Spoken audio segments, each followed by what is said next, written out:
Stay tuned for more Olympics news, including details of anti-doping measures. That's coming up in our sports segment. Now, moving on to some other news, it's one of the fastest growing universities in Canada with a vibrant campus right in the heart of downtown Toronto. But is it also a hub for not so refined activities? A year-long probe into racism at Ryerson University has found some surprising results. But as Mithu Costa reports, this is an issue that comes up across many other post-secondary institutions in Ontario.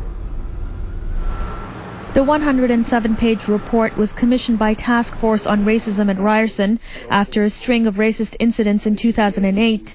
It found that despite a widely diverse campus, some visible minority students and even some staff say they feel excluded. Ryerson was uniquely positioned to address persistent issues of social justice and build on its diverse student population and location as a downtown university in one of the most racially, religiously, culturally, and gender diverse cities in the world.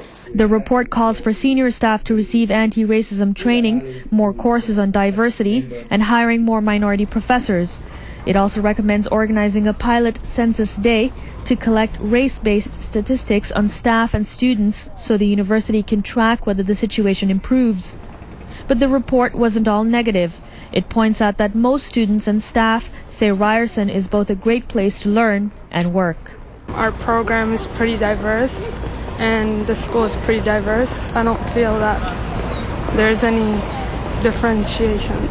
I think it definitely could be of benefit to have some sort of sensitivity training for professors. From my experience at Ryerson, I don't even think it's racist, and most of my teachers have been minorities, especially in the liberal areas. Krishna Saravanamuthu is with the Canadian Federation of Students. He says he's not surprised with the report's findings and says some of the issues revealed are indicative of broader racism issues students across Ontario say they face both explicitly and at a systemic level. The Canadian Federation of Students Ontario has been going from campus to campus across Ontario, and the same kind of themes are emerging, right? A lack of representation at the faculty level, a lack of representation even within, the curriculum, a lack of representation within governing decision bodies at, colleges and universities. And Saravanamuthu agrees with some of the recommendations put forth by the task force report. Canada prides itself as being a multicultural society, and so, the academy also needs to reflect that commitment to multiculturalism. Due to overwhelming reports of racist activities on campuses across the province,